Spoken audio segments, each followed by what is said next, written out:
एक सवाल था आपसे हाँ। कि सर पेन किलर ज़्यादा खाने से क्या किडनी इतनी भी खराब हो सकती है कि किडनी काम ही करना बंद कर दे और यूरिन आना बंद हो जाए? बहुत अच्छा सवाल आपने किया मित्र। हम एक केस डिस्कस करेंगे। यहाँ पे हम एक 76-77 वर्षीय महिला की बात कर रहे हैं जो 10 वर्षों से डायबिटिक हैं और लगभग 10-11 वर्षों से ब्लड प्रेशर की भी बीमारी है। क्योंकि लॉन्ग स्टैंडिंग डायबिटीज़ होती है, ब्लड प्रेशर होता है, तो थोड़ी सी किडनी में कमी आने लगती है। उसको कहा जाता है DKD, डायबिटिक किडनी डिजीज़। क्यों ऐसा होता है? क्योंकि डायबिटीज़ अधिकतर लोगों की बहुत ही अच्छी कंट्रोल नहीं होती, उसमें उतार और चढ़ाव आता रहता है। दिन में कई घंटे बढ़िया कंट्रोल है, कभी थोड़ा सा चाय में चीनी पी ली, मीठा फल खा लिया, मिठाई खा लिया, आलू खा लिया, चावल खा लिया तो बढ़ गई। तो उसको कहा जाता है ग्लाइसेमिक वेरिएबिलिटी, कि हमें चाहिए कि 80 से नीचे ना जाए, हमें चाहिए कि 150 से ऊपर ना जाए, पर कई बार 250 भी हो रही है, कई बार 300 भी हो रही है, कई बार कम होकर 40 भी हो रही है। तो जब बहुत कम या बहुत ज़्यादा होती है तो किडनी पे निगेटिव इफेक्ट आता है। किडनी के सेल्स डैमेज होने लगते हैं, जिनको बॉमेंस कैप्सूल कहते हैं, और धीरे धीरे साल दर साल हमारे यूरिया क्रिएटिनिन बढ़ने लगता है। उस बीमारी को कहा जाता है क्रोनिक किडनी डिजीज। क्या कहते हैं? Chronic kidney disease. क्योंकि डायबिटीज के अंडरलाइंग कॉज है तो कहा जाएगा डायबिटिक किडनी डिजीज। क्या कहा जाएगा? Kidney disease.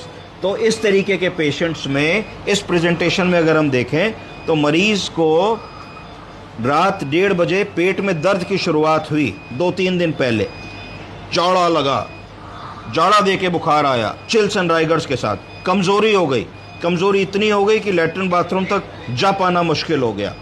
फिर एक और एपिसोड आया जिसमें extreme fever with chills and rigors के साथ आया। लोकल दवा ली, ट्रेमाडोल ली, पैरासीटामोल दी, ये सारी चीज़ें दी, आराम नहीं हुआ। लोकल डॉक्टर के पास गए, आराम नहीं हुआ। उसके बाद फिर लूज मोशंस के एपिसोड रिपीट हो गए। तो ये एक इमीडिएट प्रेजेंटिंग कंप्लेंट थी। थोड़ा और पीछे जाके पूछा तो पता लगा कि कुछ दर्द की शरीर में समस्या रहती थी, तो हम पेन किलर ले लिया करते थे।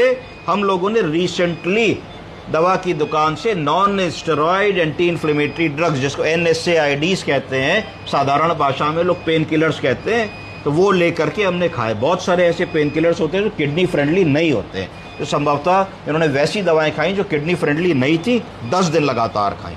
तो 10 दिन लगातार खाने से क्या नोटिस किया कि धीरे धीरे नोटिस किया कि चेहरे पे सूजन आ रही थी, पैरों में सूजन आ रही थी, फेशियल पफिनेस थी। तो ये सारी चीज़ें नोटिस की।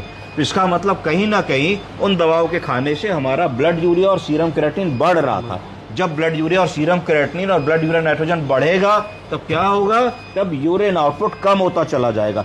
क्यों यूरिन आउटपुट कम होता चला जाएगा? क्योंकि किडनी की पेशाब बनाने की क्षमता, जिसको अल्ट्रा फिल्ट्रेशन कहते हैं, वो कम होती चली जाएगी। जब कम होती चली जाएगी तो हमने मानिए कि 2 लीटर पानी दिन भर में पिया तो 1700 निकल जाना चाहिए, पर 1700 ना निकल के 1200 निकलेगा। 500-600 ml यूरिन बॉडी में प्रतिदिन रिटेन होने लगेगा। तो अगर 8-10 दिन 500 ml भी पानी रिटेन होगा तो 10 दिन में 5 लीटर हो गया। तो हमारे पैरों में सूजन आ जाएगी, हमारा वजन 3-4 किलो 5 किलो बढ़ जाएगा, चेहरे पे पफिनेस होने लगेगी, सुबह उठेंगे तो लगेगा आंखें नहीं खुल रही हैं, ऐसे करके पैरों में दबाएंगे तो गड्ढा बनेगा, जिसको पिटिंग एडिमा कहते हैं। इस तरीके की डायग्नोसिस बन जाएगी।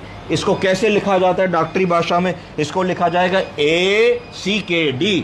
ए का मतलब है acute on chronic kidney disease. कि क्रोनिक किडनी डिजीज तो हमारे मरीज को है, हमने मान लिया, क्योंकि 10 साल से उसको डायबिटीज है, उसका क्रिएटिनिन 2-2.5 चलता है। तो अब अगर 5 हो गया है तो इसमें एक्यूट फैक्टर इन्वॉल्व है। उसको कहीं से इन्फेक्शन हुआ, इन्फेक्शन होने के कारण एकदम से क्रिएटिनिन 2 के ऊपर 5 हो गया। तो क्रोनिक किडनी डिजीज सालों में होती। तो अगर क्रोनिक किडनी डिजीज की वजह से किसी का क्रिएटिनिन 2 से 5 होगा तो उसमें कहो 4 साल लगे, 10 दिन में नहीं होगा। इसलिए इसको लिखा जाएगा ACKD। उसके बाद लिखा जाएगा एडवांस्ड रीनल इम्पेयरमेंट। क्या लिखा जाएगा? Advanced renal impairment. क्योंकि पेशाब नहीं हो रहा है या ना के बराबर हो रहा है तो लिखा जाएगा ओलिगूरिया। क्या लिखेंगे? ओलिगूरिया। फिर क्योंकि आपने कहा कि भाई आयु 75 से 80 के बीच में, तो एज का भी एक फैक्टर लिखेंगे। क्या लिखेंगे?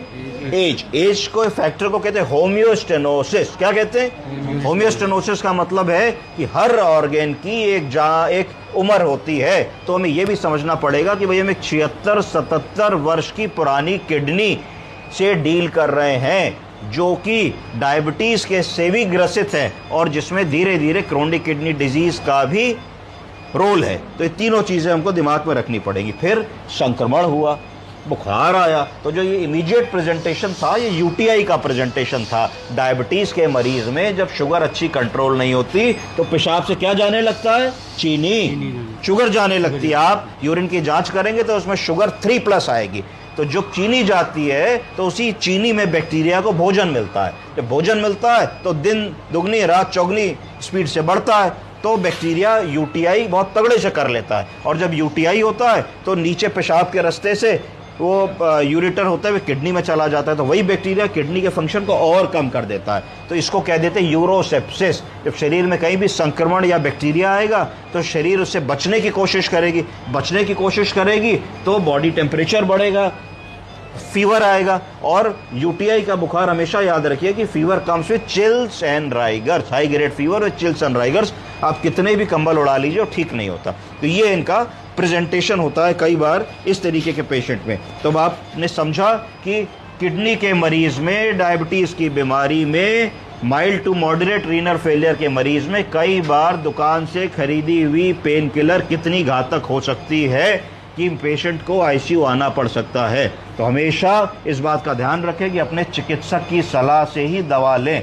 ऐसी दवाएं जो नेफ्रोटॉक्सिक होती हैं, नेफ्रोटॉक्सिक का मतलब है कि जिनका route of excretion through kidney होता है, उनको विद कॉशन ही खाना चाहिए किडनी के मरीज में, वरना कई बार किडनी शटडाउन में चली जाती है। और इस शटडाउन को कहते हैं एटीएन। बोलिए, एटीएन का मतलब है एक्यूट ट्यूबुलर नेक्रोसिस। समझे आप लोग? Yes sir. ओके।